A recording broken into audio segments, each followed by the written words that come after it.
I'm Cheryl Kagan, very proud to be the Senator for Gaithersburg and Rockville. Welcome to this week's edition to Kibbitzing with Kagan. In addition to Gaithersburg and Rockville, I also happen to represent Montgomery College, and I am thrilled to welcome this week's very special guest, Dr. Jermaine WIlliams, the fairly new president of Montgomery College. Dr. WIlliams, thank you so much for taking the time to chat. Thank you so much for inviting me, Senator Kagan. It's an absolute pleasure. Thank you. Absolutely. So you have been with us since February 28th, 2022, in the midst of a school year, in the midst of kind of still pandemic and stuff. First question, so you've been in higher ed for about 20 years now. Yes. What made you want to come to Montgomery College? Wow, there's so many reasons why I was excited to transition to Montgomery College and to Montgomery County and Maryland. It's I think it starts with, in terms of Montgomery College, the focus on students. They're the primary focus on students, being student-centered and keeping the diverse students at the really being the epitome in terms of where we move forward. And I add that kind of diversity piece because that fits into the second reason, is Montgomery College's really are focused on diversity, equity, and inclusion. And that is several components that I have really gravitated towards, both professionally and personally. And then I would say the last piece of several is that Montgomery College is really at the nexus of so much in terms of education, in terms of workforce development, in terms of innovation, biolife sciences, I mean, healthcare. There's so much that is occurring. And the idea and philosophical approach to be able to leverage post-secondary education, specifically community college, to really impact social change and create social transformation, right? To have economic and social upward mobility. These are, really facets that Montgomery College has held near and dear and has not only espoused, but enacted before I arrived. And there are three components that really drew me to Montgomery College. Fantastic. So you touched on a bunch of the questions that I already have written down. So let's talk about MC's diversity. So first off, it's majority minority by a lot. It's like 21% white students, and they come from around the world. They're all ethnic, geographic, and socioeconomic backgrounds. What sort of challenges and opportunities do you find that offers? Yeah. So thank you. I think the opportunities are robust, and I think about the opportunities both internally and externally in terms of where we just lapped off my last response in terms of economic and social upward mobility, right? Intergenerational mobility, and we think about those in terms of our groups who are minoritized, historically disenfranchised, underrepresented, and we see that there are gaps, and there's gaps in not only wealth, but there's gaps in income, and there are disparities with poverty, right? Three very distinct and different components of the lives that we live, and also in terms of, we think of socially and even in terms of government and politics. So I think in terms of, back again, leveraging education as a way to impact all of these facets in a societal way. I think there's a huge opportunity there. We have about 26% of our students identify as African American or Black, about 26% identify as Hispanic or Latino, so our Latinx population, which I will say has made us a federally designated Hispanic serving institution over the last few years, which we will continue to pursue and keep. And then about 11, 12% identify as Asian American, Pacific Islander, and so we actually have a government designation as you probably know, Asian American, Native American, Pacific Islander serving institution. So, so that's kind of externally a little bit, and there's so much more I could say. Internally, you think about, or at least I think about, the robust educational experience that such a diverse group of individuals and populations bring to the classroom and the co-curricular learning experiences. Yeah. The ability to be able to be in a room with so many different perspectives and cultures, and just the ways in which people were not only brought up but are experiencing life, you think, wow, that's the type of environment that leads to, empathy and compassion and a robust understanding of our really complexity as human beings. And when we look at what we're trying to pursue in post-secondary education, so much of it, and yes, it's about credentials of economic value, it's also about thriving in society, in a Yes. diverse society. So we have those opportunities in abundance here at Montgomery College.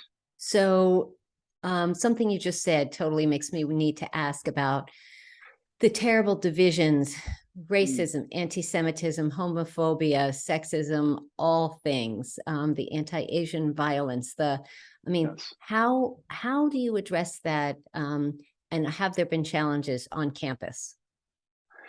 So I think with any, I think when a group of individuals get together who are diverse, I think there's always going to be, and you hope that there's always going to be differences of thought Right. and perspectives, right, and lived experiences, and that's the beauty of diversity. And I say what we strive for, and what I saw and what I've read, actions that have occurred prior to my arrival, is really embracing that in a way that cultivates intellectual curiosity, and through a communication style that is, civil, and the discourse is intriguing to a point where obviously there's a level of respect and people will walk away with differences of opinions that they can embrace. Not necessarily always about or ever about changing someone's thoughts, although I would posit at times there is a motivation for change, maybe oftentimes, but being comfortable with acknowledging and embracing the difference and seeing things through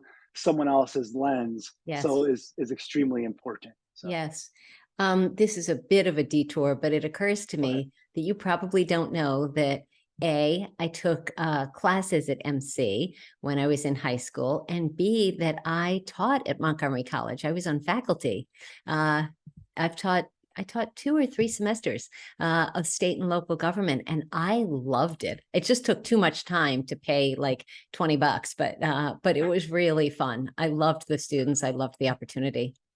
So That's fantastic. why don't you talk about your faculty? Do they reflect the diversity, the commitment to diversity, equity, and inclusion? Do they also come from different backgrounds? And do they have language skills?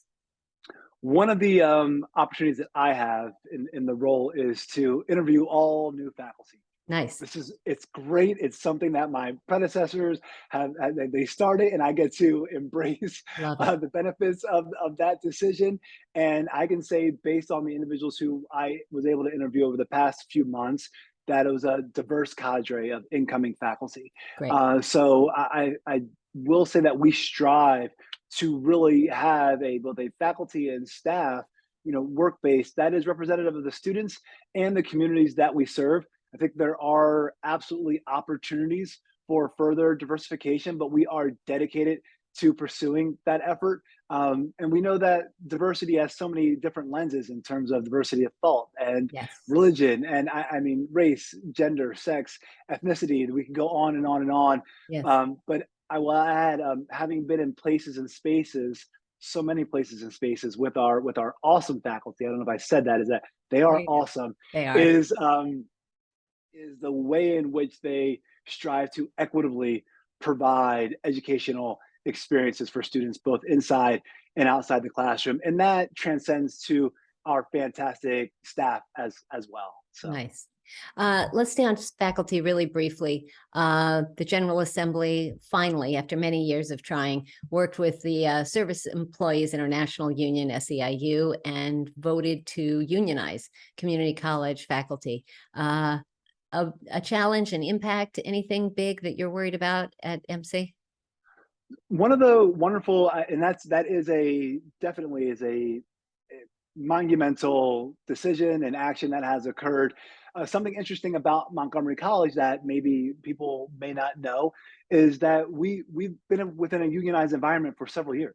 So there's only a It few wasn't community when I was there. there are there are only a few community colleges in Maryland who have that similar experience. So yes, we prior to the decision and for several years have had a union for full-time faculty, a union for part-time faculty.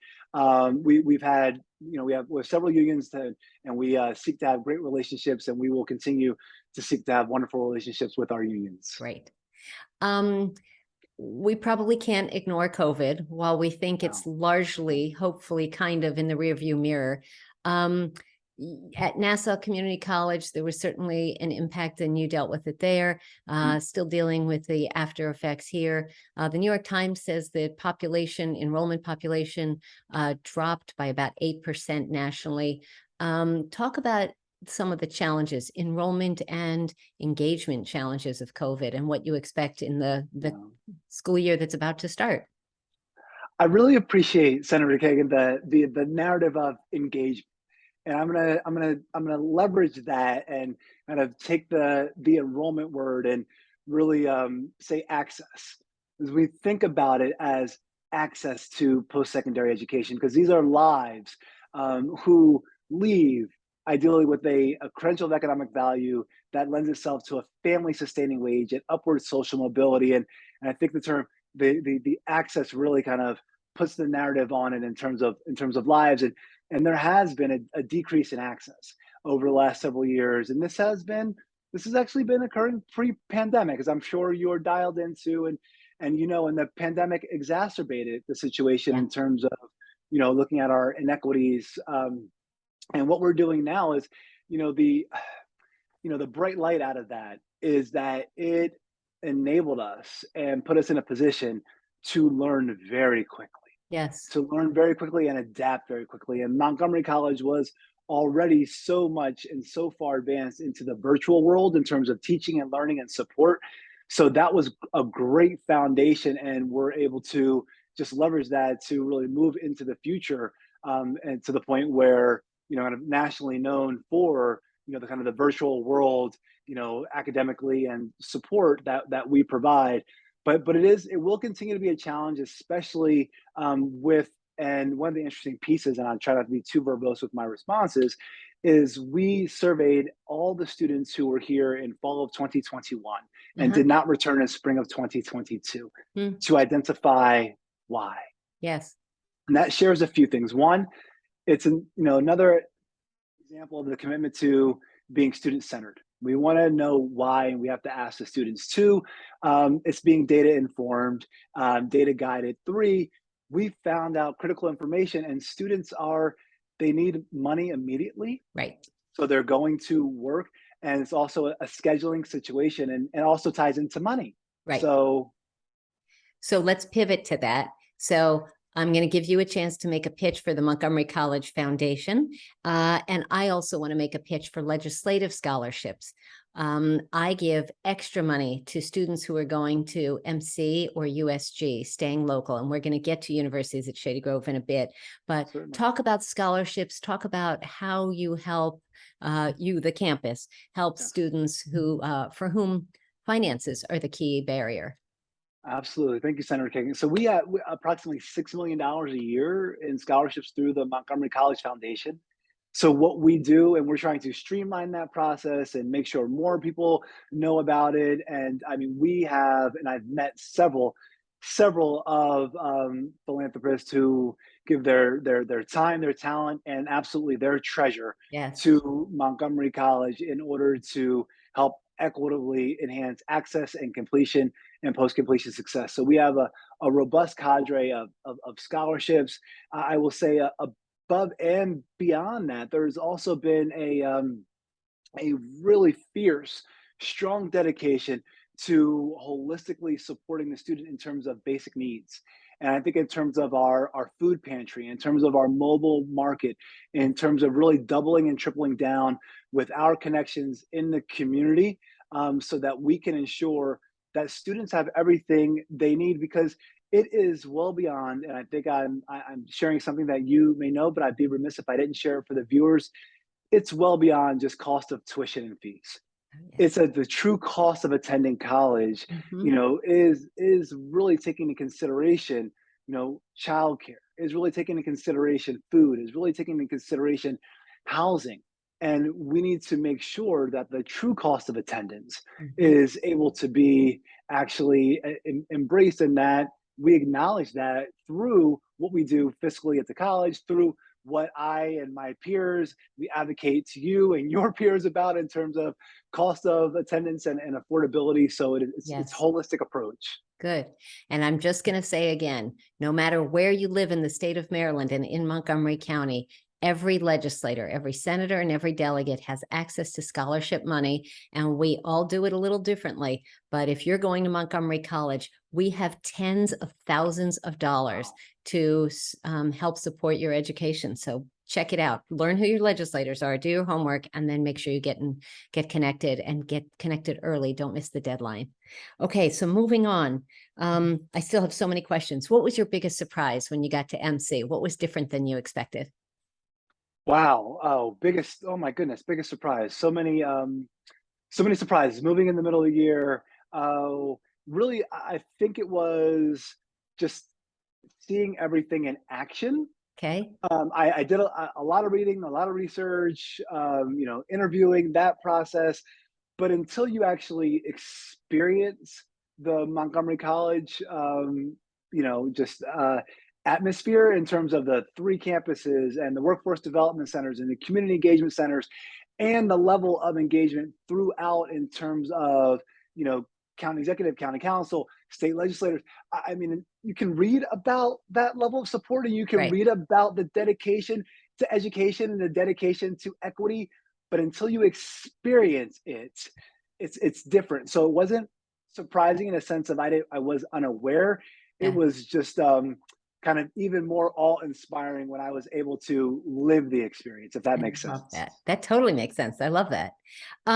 Talk about how MCPS or Montgomery County Public Schools, how prepared are the graduates for higher education, for community college? Yeah. I, we graduated at Mount, and this is we more than 260 MCPS students graduated from Montgomery College this past spring, a few weeks or a week or two before they received their MCPS high school diploma. So that's our dual enrollment program. So when you talk about level of engagement and Yeah. preparation for post-secondary education, there are so many students who are already engaged in post-secondary education while they're there. And of course, there's a continuum, and there's, the obviously there's the blueprints, and Yep. there's being college and career ready. Yep. I'm a quick study, Senator Kagan. Yeah, There's good. the blueprint So and I'm being just going to college and career interrupt you ready. to Yes. translate. So the blueprint is the result of the Kerwin Commission, which worked for very many years and passed out of my committee. My chairman, Paul Pinsky, was a key leader, and it's a 10-year plan for our public schools. It's money, training, hiring, attention to English language learners, and much, much more. So, yep. And people are working it. The governor, not so much, but the next governor will be more engaged on it. And I will share with you that the president of Montgomery College and USG and our superintendent, Dr. McKnight, we are working as well as three leaders here in Montgomery County. So Yes. trust that we are as well. Yes. And they have all kibitzed already. So let's talk about USG, the University of Yes, Shady Grove. I was very proud to be on the Chancellor's Board of Advisors for a number of years and wonderful. helped and watched that campus just grow. Why don't you talk about the transition? After folks get their AA degree at Montgomery College, they can go on and get a 4-year degree and even graduate work. Why don't you talk briefly about USG? Absolutely. USG, University of Shady Grove, USG is a phenomenal partnership. It's extremely unique in terms of throughout the nation. We have a few of these opportunities throughout the state, as you know, regional higher education centers. Ours is affectionately known and appropriately known as University of Shady Grove, where about 75% of their undergraduate population are graduates, as you just said, are from Montgomery Yes. College. So you Yes. have this wonderful opportunity with several of the state institutions. I believe it is 9 of the 14. They have programs that our Montgomery County residents can complete here in Montgomery County, as opposed to going to these state institutions. And I say as opposed to going, I mean physically going. I want to Yes. clarify, because you Yes. are getting an education from, from UM, from Yep. Frostburg, from all the state institutions. Towson, You're UMES, that, right. yes, You're just doing it. absolutely. You're doing it in your county. You're doing it Yep. in Montgomery County, which Yep. is saving you money, is saving you time, it's Saving the saving. environment from sitting in traffic and polluting. And no, it's all that. I'm a big Absolutely. fan. So it's fantastic. We are partnering, and I've met with Dr. Kadimi on Good. several occasions, and we're really looking to, align those curricular opportunities with USG, with Perfect. the workforce demands that we have here in Montgomery County, so we We can are so going to ensure. get to workforce. Yes. And that's where we're going. Okay. I want to do one more thing before we actually, no, Yes. let's go, oh, zigzag back. Okay. Internships and jobs. Yes.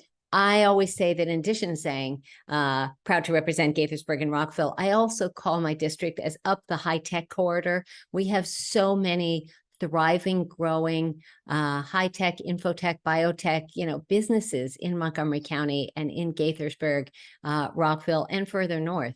A lot of them don't connect as well as they could with Montgomery College and with universities at Shady Grove.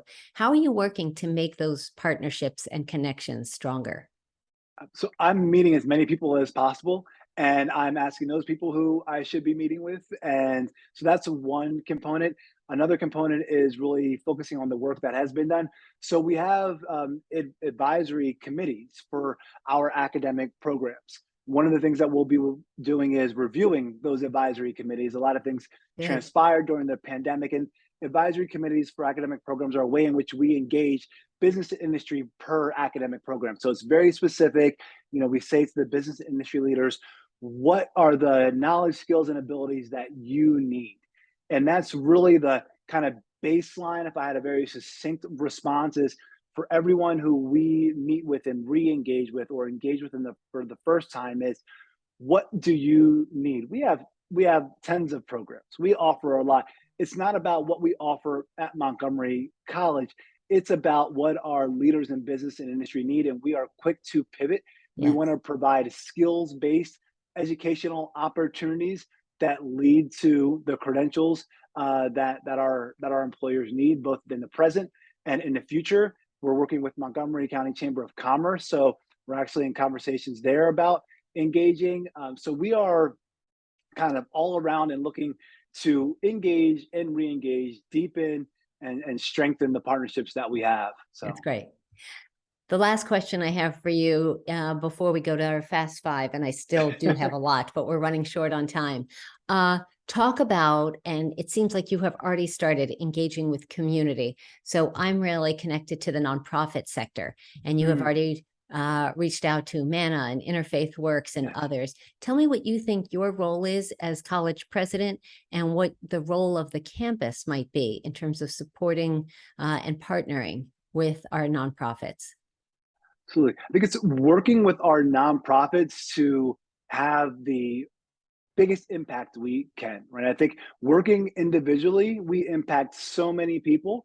Working together, we can strategize and think about how do we impact everyone. I mean, obviously, that's the bold goal, the big bet. If I had one, is so what would it look like for us to be on the same accord to the point where we know, that we're impacting everyone in the county who needs it? What would it look like for Montgomery College to collaborate with all the partners to ensure that every MCPS student in third and fifth and seventh, whatever grade, I'm kind of stream of consciousness here, not so much, but Yeah. this hasn't been agreed to, receives some sort of experience that is going to lead them to post-secondary education.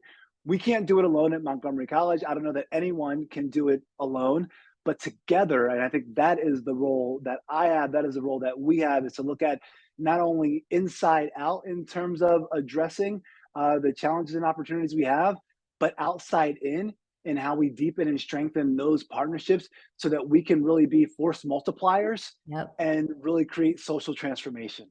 Amazing. That's such a beautiful note to end on. So fast five quick questions to let folks get to know a little bit more about you personally. First question, if you could speak any foreign language really well, which would you choose and why? Wow, which would I choose? Spanish, because I've already have a foundation for it, so I think I'd be able to do it fairly quickly, and because it is so widely used, and I think I could. There's just a lot that could occur in Okay. acknowledging and acquiring that. So yeah, Okay. Question two, what's a hobby? What's something you love to do in your free time? I love the I should cook, say Senator. free time, right? I love the cook, Senator Kagan. I love the cook. What do you cook? What are some of your specialties? I love to cook black bean burritos. I love to cook black bean burgers. So a lot of vegetarian dishes. Okay. Enchiladas. I love to cook, and so also your fish and chicken. I dabble. Nice. Nice. Are you vegetarian? I am not vegetarian. I do not eat red meat or pork though. So my diet does kind of surround itself around a lot of vegetarian dishes. Good for you. Okay. Question three, what is your favorite sport to play or watch? Ooh, I would say that vacillates between soccer, specifically U.S. women's soccer, and more generally football. I'll take almost any football. Those are the top two that I vacillate between as far as favorite. Love it. Okay. Question four, what is the best advice you offer to a student? Do you have a motto or something that you sort of say to inspire them or guide them? Enter every single opportunity inside the classroom, outside the classroom, wherever you are, as an opportunity for education. Every moment can be educable in terms of there's always something to learn from a person, from a place, wherever you are. Fantastic. I love that. And question five, the one question I ask everyone, Dr. Jermaine WIlliams, President of Montgomery College, what is your secret hidden superpower? What is a skill or talent you have, something you're really good at that most folks can't do? Wow, I don't know if it's something that most folks can't do, but I try to be extremely empathetic. Before I speak, I try to embrace not only what someone is sharing with me, but how they look, how they seem to feel, what may be going on in their lives before I formulate my reply. And it's something I pride myself on, and so I know a lot of people can do it, but it's something that I'm very proud and I focus on. So. Super. Well, this has been such a treat. Thank you so much for taking the time to kibitz with me today. And I'm thrilled for the opportunity to get to work with you. The pleasure has been all mine, Senator Kagan. Thank you for the time today. Thank you for your continued support of Montgomery College. Thank you so very much. Absolutely. We'll see you soon. Take care. I look forward to it.